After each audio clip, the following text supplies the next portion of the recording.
कि health sector में 13,000 करोड़ आपने दिए हैं, इसके बारे में थोड़ा विस्तार से बताइए। देखिए, और इसके साथ ही फिर मैं ये भी पूछना चाहूंगा कि मोहल्ला क्लिनिक जिनको कि बहुत बोला गया ये है, ये फिर से ठीक होंगे या उनकी जगह कुछ और आएगा? दिल्ली जो देश की राजधानी है, मैं इसीलिए बार बार इस शब्द का इस्तेमाल कर रही हूं कि सच में बाकी राज्यों से दिल्ली अलग कैसे है, क्यों यहां और ज्यादा अधिक ध्यान देने की जरूरत है। भाई, दिल्ली वालों को जो अधिकार था वो आज तक मिला ही नहीं उन्हें। पूरे देश में आयुष्मान योजना लग गई, सबको लाभ मिलने लगा। 5 लाख रुपए का इलाज केंद्र सरकार करा रही थी, पर हमारे पिछले मुख्यमंत्री साहब ने वो आने ही नहीं दी।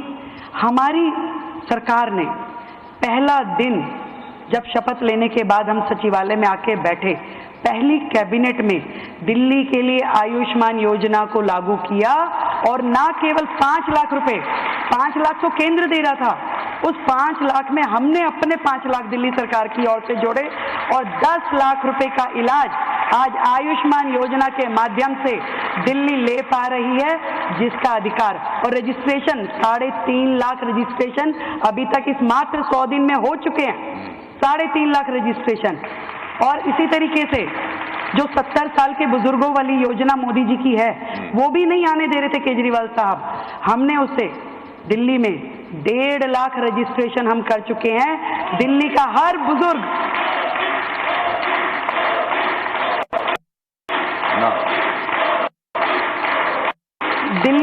बुजुर्ग जो 70 साल से ऊपर है। और देखिए कितनी खूबसूरत योजना है, जिसमें आपको कोई इनकम क्राइटेरिया नहीं है, कोई टैक्स लायबिलिटी वाला इसमें सेगमेंट नहीं है। जो भी 70 साल से ऊपर का है, वो अमीर है, गरीब है, किसी भी जात का है, उसे सरकार लाभ देगी, पूरा हेल्थ का पूरा एश्योरेंस देगी। और 5 लाख रुपए केंद्र से, फिर हमने इसमें जोड़ा 5 लाख रुपए अपनी ओर से, 10 लाख रुपए का ट्रीटमेंट, 80 हॉस्पिटल एम्पैनल किए और उसका इलाज अभी तक इन 100 दिनों में 650 लोग हॉस्पिटलाइज हो चुके हैं, उसका लाभ ले रहे हैं। ये हेल्थ सेक्टर की अचीवमेंट्स मैं बता रही हूँ। और इसके अलावा ट्रांसपेरेंसी जो एक बहुत बड़ी चीज है, भ्रष्टाचार मुक्त प्रशासन। आज जिस तरीके से सरकार चल रही है, पहले क्या होता था? अब दवाई खरीद में भ्रष्टाचार, नियुक्तियों में भ्रष्टाचार, हॉस्पिटल की मैनेजमेंट में भ्रष्टाचार, इंफ्रास्ट्रक्चर में भ्रष्टाचार। एक एक पॉलिसी जो अब नीतिगत फैसले हमने किए, हमने सेंटर प्रोक्योरमेंट की, मेडिसिन की, ताकि जो भी दवाई खरीदी जाए उसमें पारदर्शिता हो, जितनी भी प्लेसमेंट है। आज देखिए कितना दुर्भाग्य है कि हमारे मेडिकल इंफ्रास्ट्रक्चर में इतनी वैकेंसी है, 20% डॉक्टर कम है, 30% नर्सिस कम है और लगभग 40-45% पैरा मेडिकल स्टाफ कम है। कैसे अस्पताल चलेंगे? अब बताइए मुझे। मतलब दिल्ली जो देश की राजधानी है, जो WHO बोलता है, वो कहते हैं कि जी 1000 लोगों पे कम 2 बेड हॉस्पिटल के होने चाहिए। और दिल्ली का दुर्भाग्य देखिए, कितने बेड है दिल्ली में। आप अनुपम जी, आप तो बड़े नायक हैं दिल्ली के। मात्र 0.42 बेड प्रति 1000 व्यक्ति। ये दिल्ली का आपका मॉडल इंफ्रास्ट्रक्चर था, जिसकी दुहाई पिछले मुख्यमंत्री साहब देते थे कि 0.42 यानी 1 बेड भी नहीं था। ये स्थिति थी दिल्ली की। हमने टारगेट लिया है कि हम ये दिल्ली को कम से कम 3 बेड प्रति 1000 पे मुहैया करवाएंगे, पूरे इंफ्रास्ट्रक्चर को अपडेटेड करेंगे, ना दवाइयों की कमी होगी, ना डॉक्टर की कमी होगी और लेटेस्ट टेक्नोलॉजी की मशीनें। मतलब मुझे अफसोस होता है, दिल्ली में जो अस्पताल है वहाँ MRI नहीं है, वहाँ CT स्कैन नहीं है। मतलब कैसे अस्पताल चल रहे हैं? आप इसे मॉडल कहते हैं? ऐसा मॉडल नहीं चलेगा दिल्ली के लिए। दिल्ली को सुविधाजनक हेल्थ केयर देना हमारा फर्ज है और वो हम देना शुरू कर चुके हैं। Very good. मुझे हमेशा ऐसा लगता है कि देखिए, किसी भी राज्य की जनता की थोड़ी सी डिमांड्स होती हैं। वो चाहते हैं कि बस ये हमारा ध्यान हो जाए, ये सब चीजें हो जाएं तो हम अपनी जीवन को सुख से जी सकते हैं। आपने इनके बारे में बात की, हेल्थ के बारे में बात की, शिक्षा के क्षेत्र में आपने क्या क्या तय किया है? एजुकेशन फॉर एवरीबडी, इसके बारे में आपने क्या सोचा? कल आपके स्टाफ में आपके लोगों मुझे बात कर रहे थे, पर मैं आपसे चंद सुनना चाहूँगा कि कि शिक्षा जो है वो बहुत इम्पोर्टेंट है, एजुकेशन राइट फॉर एवरीबडी। बिल्कुल बिल्कुल, आपने बेहतर प्रश्न किया। शिक्षा एक बहुत प्राइमरी मुझे लगता है कि ज़रूरत है किसी भी राज्य के लिए।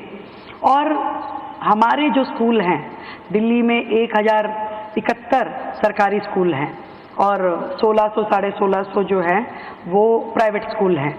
और जब हम ये देखते हैं कि आज दिल्ली का हर व्यक्ति प्राइवेट स्कूल की ओर दौड़ता है, उसे ये लगता ही नहीं कि मुझे सरकारी स्कूल में अच्छी एजुकेशन मिलेगी।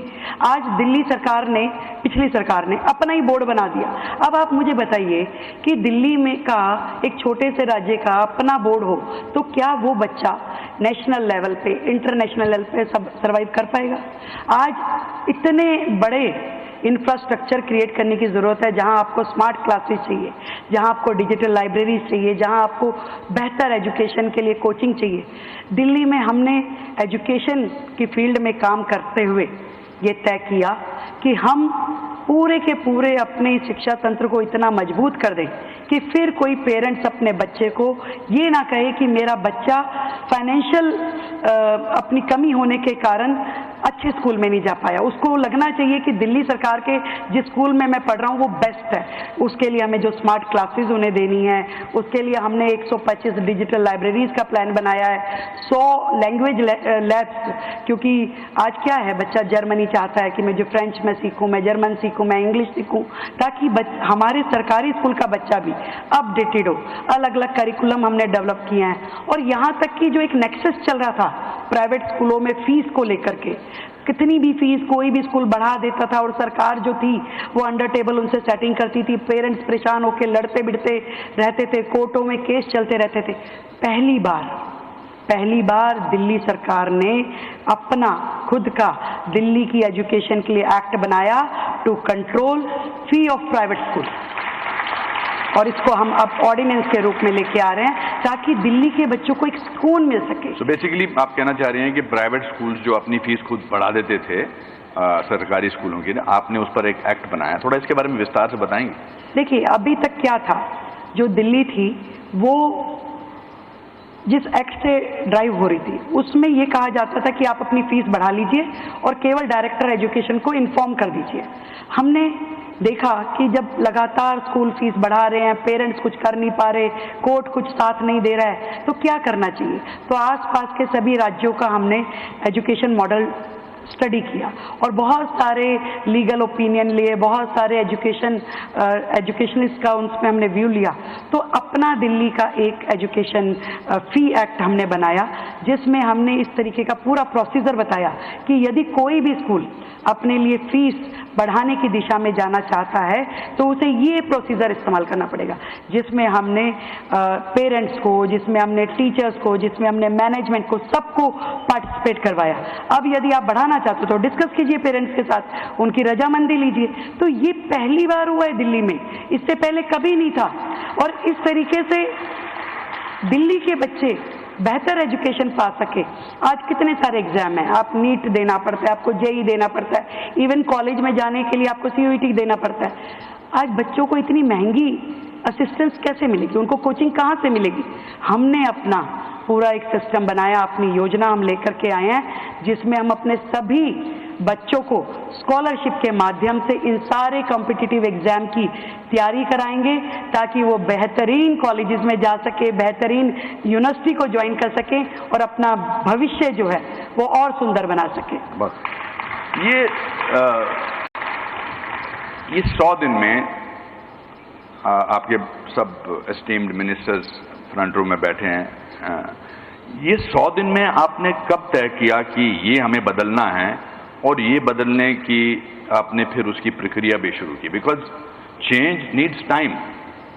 तो आप एक हडल हुए कि अब ये सब इम्पोर्टेंट चीज़ें हैं, बिकॉज आप बहुत अच्छा आपके आंकड़े सब याद हैं, that means you are prepared.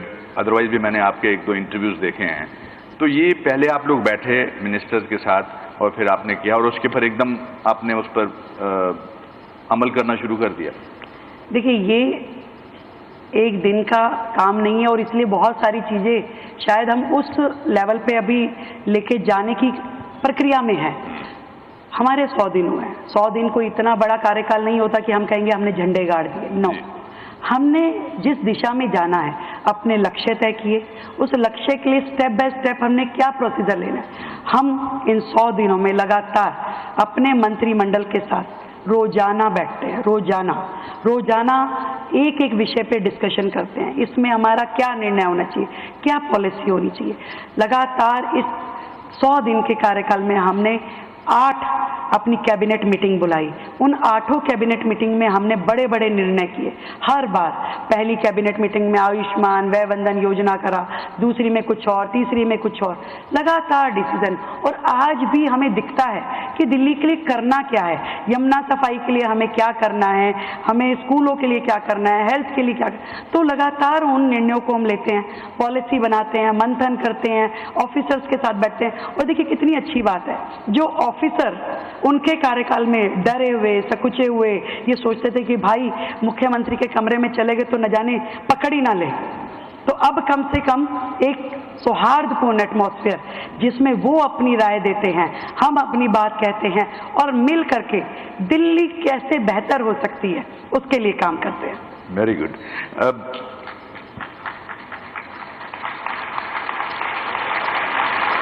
ये मैंने इनको इशारा कहा कि जब मुख्यमंत्री या मैं कोई अच्छी बात करूं और मैं अपना सर खुजाऊं तो मतलब तालियां मारनी है। नहीं, तालियों की, देखिए एक्टर जो है, नेता और अभिनेता बिना तालियों के आगे नहीं बढ़ सकते हैं, बिकॉज बहुत मेहनत करते हैं। बुरे एक्टर के लिए कभी ताली नहीं बजती है, अच्छे एक्टर के लिए ताली बजती है। वोट बैंक के बारे में बात होती है कि जो वोट देते हैं वो झुग्गियों में रहते हैं, झोपड़ियों में रहते हैं। I was surprise and little shocked also कि आज दिल्ली में मुंबई से ज्यादा झुग्गियां हैं, स्लम्स हैं या झुग्गियां हैं। I was personally shocked. तो आमतौर पे ये कहा जाता है कि ये लोग जो हैं ये वोट देते हैं, तो ये वोट बैंक है।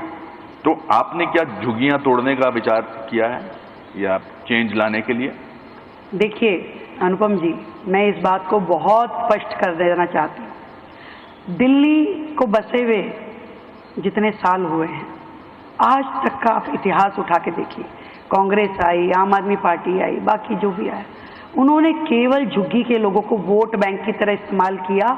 एक भी झुग्गी को, जहां से वो 40 साल से जहां बैठे हैं, जहां बसे हैं, उसको 1 इंच भी आगे नहीं बढ़ाया। उनके लिए कभी कोई सुविधा नहीं दी। आज भी सारी झुग्गियां, कोई पाइपलाइन नहीं है पानी की, कोई सीवर लाइन नहीं है वहाँ पे, कोई नहाने के लिए बहन बेटियों के लिए स्नान घर, अच्छे शौचालय, कुछ नहीं है। केवल वो डराते थे, अरे बीजेपी आ जाएगी तो ये कर देगी, बीजेपी आ जाएगी तो ये कर देगी। पहली बार दिल्ली के इतिहास में ये हुआ है कि जो सरकार आई, जब मैंने अपना 1 लाख करोड़ का बजट प्रस्तुत किया, उसमें 700 करोड़ रुपए केवल मात्र झुग्गियों की डेवलपमेंट के लिए रखे। वहां नाली खड़ंजा बनना चाहिए, वहां बच्चों के लिए पार्क होना चाहिए, बस्ती विकास केंद्र होना चाहिए, बहनों के नहाने के लिए स्नान घर होना चाहिए। किसने रखा? आज तक किसी सरकार ने रखा है? निकलवाइए उनके बजट। पहली बार हमने रखा। और आज मुझे ये कहते हुए गर्व है कि हर झुग्गी में कोई ना कोई काम शुरू हो गया और आगे शुरू होगा। और आगे ये झुग्गी तोड़ना हमारा ध्येय कतई नहीं है, ये दिल्ली की लाइफलाइन है। आज दिल्ली चल ही नहीं सकती, ये मजदूर वर्ग है, ये अपना मेहनत करके रोजी रोटी कमाते हैं और दिल्ली को चलाते हैं। इन दिल्ली को चलाने के लिए इनको बेहतर रहने की व्यवस्थाएं देनी है, इनके लिए हमें काम करना है, इनको सुकून से ये जी सके ऐसी। तो जब तक ये लोग अपने पक्के मकानों में शिफ्ट नहीं हो जाते, जहां वो रह रहे हैं वहीं रहेंगे, पर बेहतर सुविधाओं के साथ रहेंगे, ये हमारा वादा है। आप महिला चीफ मिनिस्टर हैं, आपने पिछले 100 दिनों में महिलाओं के लिए क्या किया है? मैंने अपना रिसर्च अच्छा किया है, बहुत अच्छा किया है, और इसका जवाब मैं देना भी चाहती थी। मैं जब मुख्यमंत्री बनी, आदरणीय प्रधानमंत्री जी ने जब ये निर्णय किया होगा, तो मैंने ये देखा कि उस दिन से आज तक मैं जहाँ जाती हूँ, बहनों की आंखों में एक अलग चमक होती है। महिलाएं मुझे देख के इतना प्रसन्न होती हैं कि मैं बता नहीं सकती, और उनको इतनी ढेर सारी मुझसे आशाएं हैं, अपेक्षाएं हैं। और मैं ये बताना चाहती हूँ इस मंच के माध्यम से, मैं उनकी सारी आशाएं पूरी करना चाहती हूँ और उस दिशा में चाहे वो बहन झुग्गी की हो, चाहे वो बहन कोठी की हो, चाहे वो बहन किसी भी वर्ग की हो, उनकी सुरक्षा का दायित्व, उनके सम्मान का दायित्व, उनके लिए उनकी एक फाइनेंशियल उनको जो असिस्टेंस देनी है उसका पूरा का पूरा जिम्मेदारी हमारे ऊपर है। और इसीलिए हमने जो वायदा किया था कि बहनों को 2,500 रुपये प्रति माह देना है गरीब बहनों को, उसके लिए मैंने अपने बजट में 5100 करोड़ रुपए का बजट रखा और लगातार लगभग 6 मीटिंग उस विषय पे हमने की, क्या उसकी योजना होनी चाहिए, किस प्रकार से कौन कौन उसके लिए कैपेबल जो डेलीगेट हैं, किन किन के नाम उसमें आ सकते हैं, क्या उसकी, क्योंकि हम नहीं चाहते जैसे हिमाचल में हुआ या जैसे बाकी राज्यों में हुआ कि योजना शुरू कर दो पर दे नहीं पाओ, या फिर जैसे आम आदमी पार्टी पंजाब में घोषणा कर दी आज तक नहीं दे पाए। दिल्ली के लिए भी उन्होंने घोषणा की, आज तक 1 रुपया उन्होंने बहनों को दिया नहीं। उन्होंने कहा था लोकसभा चुनाव से पहले कि 1,000 रुपये देंगे बहनों को, पंजाब में उन्होंने कहा जी हम 2,000 रुपये देंगे, 1 रुपया नहीं दिया। दिल्ली सरकार का वादा है, हमारी पार्टी ने संकल्प लिया है, जो कहा है 100% होगा, परंतु योजना बद्ध तरीके से इस योजना को लागू किया जाएगा, क्योंकि योजना शुरू होने के बाद ये बंद ना हो और एक एक जो इसमें योग्य बहन का बनता है अधिकार, उसको वो अधिकार मिलना चाहिए, कोई छूटे ना। पूरी योजना होने के बाद इसे लागू किया जाएगा, पर जरूर लागू किया जाएगा, सबको उनका हक दिया जाएगा। और भी बात जोड़ना चाहूंगी, बहनों की बात आपने कही, दिल्ली में सुरक्षा को लेकर बड़ा चिंतित रहते हैं लोग। बहनें दिल्ली शहर में सुरक्षित हों, इसके लिए हर चौक चौराहे पे कैमरों की व्यवस्था, वुमेन पीसीआर की व्यवस्था, एक वन स्टॉप सेंटर जहां पे किसी भी दुर्घटना की स्थिति में वो आके मदद ले सके।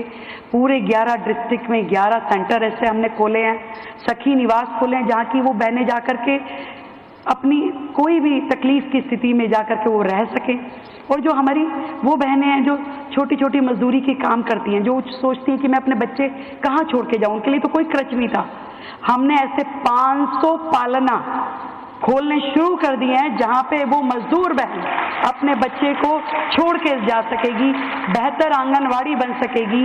ऐसी सारी योजनाएं बहनों के लिए हमने शुरू की है और मैं समझती हूँ इससे भी ज्यादा हक बहनों का मुझ पे है, मैं उसके लिए हर एक काम करूंगी।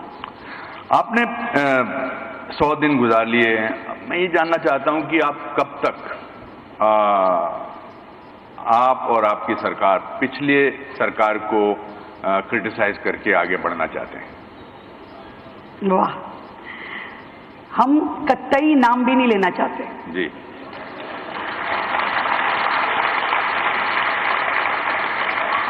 ये जो कांटा दिल्ली की जनता के दिलों में चुभा था ना, उस पे मरहम लगते सा लगेगा।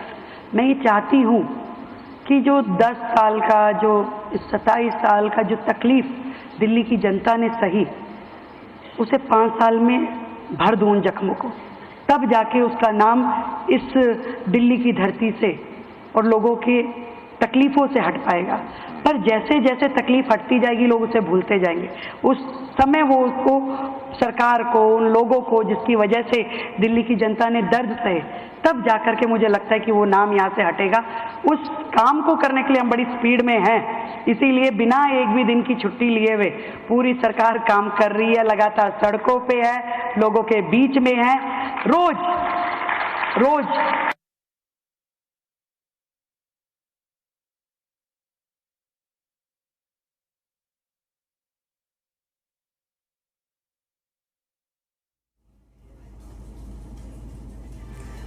तो देखिए 100 दिनों के कार्यकाल को लेकर दिल्ली की मुख्यमंत्री रेखा गुप्ता अपना रिपोर्ट कार्ड पेश कर रही हैं, जहां उन्होंने महिला सम्मान योजना को लेकर भी कहा है कि ज़रूर लागू होगी। पंजाब में आज तक महिलाओं को पैसे नहीं दिए गए हैं, ये जिक्र किया है। उन्होंने कहा योजनाबद्ध तरीके से हर एक योजना को लागू किया जाएगा।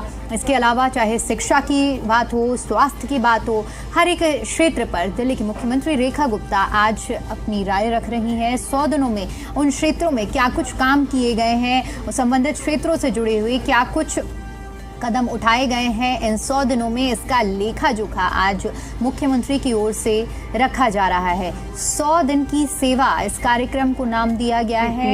सब लोग आए और एवरीबडी वाज हैप्पी। सबको ये लग रहा कि यस, अब दिल्ली बदलेगी, अब दिल्ली आगे बढ़ेगी। और इतना सब कुछ, सबका इतना ढेर सारा आशीर्वाद, इतनी ढेर सारी ब्लेसिंग जो मुझे मिली, ये मैं समझती हूँ कि मैंने बहुत कुछ दिल्ली से पाया है। और खोया के बारे में तो बात करनी जरूरी है। खोया है, मुझे लगता है कि आप परिवार से हैं, आपके हस्बैंड हैं, आपके बच्चे हैं, आज आपके हस्बैंड यहाँ आए नहीं हैं, तो कुछ ना कुछ तो खोया होगा। कुछ पाने के लिए इंसान खोता है। हम सब ने, मैंने घर शिमला छोड़ा, मैं दिल्ली आया, दिल्ली से ड्रामा स्कूल की पढ़ाई करके लखनऊ गया, फिर मुंबई की सड़कों पर मैंने छान मारी, तो मैंने बहुत कुछ पाया जो भी इन्होंने यहाँ दिखाया, पर खोया भी बहुत कुछ। आपने क्या? मुझे लगता है कि मैंने एक बेफिक्र मिजाज खोया है। वाह, बहुत अच्छे, बहुत अच्छे। जो मस्ती, जो शरारत, जो चीज़ें मैं पहले बड़ी आसानी से कहीं खड़े हो गए, कहीं कुछ बोल दिया, कहीं कुछ कर लिया, अब मुझे लगता है कि मैं जिस दायित्व पे हूँ वो एक बड़ी जिम्मेवार पोस्ट है, तो मुझे सोच के बोलना, सोच के करना, सोच के, वो मुझे लगता है कि वो मैंने खोया कहीं, बाकी सब पाया। वाह, बहुत अच्छे। आपकी सच्चाई के लिए मैं आपका मुरीद हूँ। देश के प्रधानमंत्री को हम सब फॉलो करते हैं, आप सब फॉलो करते हैं, उनसे अगर आपसे एक क्वालिटी आपको अपनानी हो, बहुत सारी क्वालिटी आप चाहेंगे और आपके सब लोग चाहेंगे अपनाना, एक क्वालिटी अपनानी हो तो वो क्या क्वालिटी आप अपनाना चाहेंगे? डेडिकेशन। डेडिकेशन। जो लक्ष्य के प्रति, जो देश के प्रति, जो मातृभूमि के प्रति, जो जनता के प्रति उनका निस्वार्थ भाव का डेडिकेशन है। मुझे लगता है कि हर नेता को की पहली सीढ़ी वही है। वो जब उस भाव को अपने अंदर लेता है, उसके बाद ही वो आगे बढ़ सकता है। और वो जो लाइन किसी कवि ने कही है ना, कि भरा नहीं जो भावों से, बहती जिसमें रसधार नहीं, हृदय नहीं वो पत्थर है जिसमें स्वदेश का प्यार नहीं। बहुत अच्छा। तो ऐसी भावना मैं समझती हूँ कि मोदी जी के माध्यम से देश के हर एक व्यक्ति में जाए। वो एक एक बात जो कहते हैं वो देश के लोगों के लिए अलग तरह का मोटिवेशन है। वो कभी कहेंगे वोकल फॉर लोकल, कभी वो अपने देश की हर चीज़ को आगे बढ़ाने के लिए जिस तरीके से काम करते हैं वो हमारे लिए सच में इंस्पिरेशन। बहुत अच्छी। देखिए, मैंने जो आज आपसे बातें की, सलीम साहब का एक बड़ा अच्छा डायलॉग है, एक फिल्म में बोला था कि सच्चाई वो दिया है, जो मुझे आपकी बातों से आज दिखाई दिया, सच्चाई वो दिया है जिसको अगर पहाड़ की चोटी पर भी रख दी जाए तो बेशक रोशनी कम करता है लेकिन दिखाई बहुत दूर से भी देता है। तो आज तो मुझे आपकी आंखों में, और मैं प्रार्थना करूंगा कि कपिल जी जब मुझे आपके 5 साल पूरे होने वाले हों तब मुझे बुलाएं और मैं आपसे बातचीत करूं, तो भी आपकी आंखों में वही सच्चाई, वही डेडिकेशन हो जो मुझे उम्मीद है कि होगी। आपसे बात करके मुझे बहुत अच्छा लगा। मैं हमेशा सोचता हूं कि कभी ना कभी किसी ना किसी से बात करके हमेशा कुछ सीखने को ही मिलता है, और मुझे भी बहुत कुछ सीखने को मिला आपके अंदाज से, आपकी बेबाकी से, आपकी सच्चाई से। मुझे आज यहाँ बुलाने के लिए बहुत बहुत शुक्रिया। प्रणाम, नमस्कार, जय हिंद।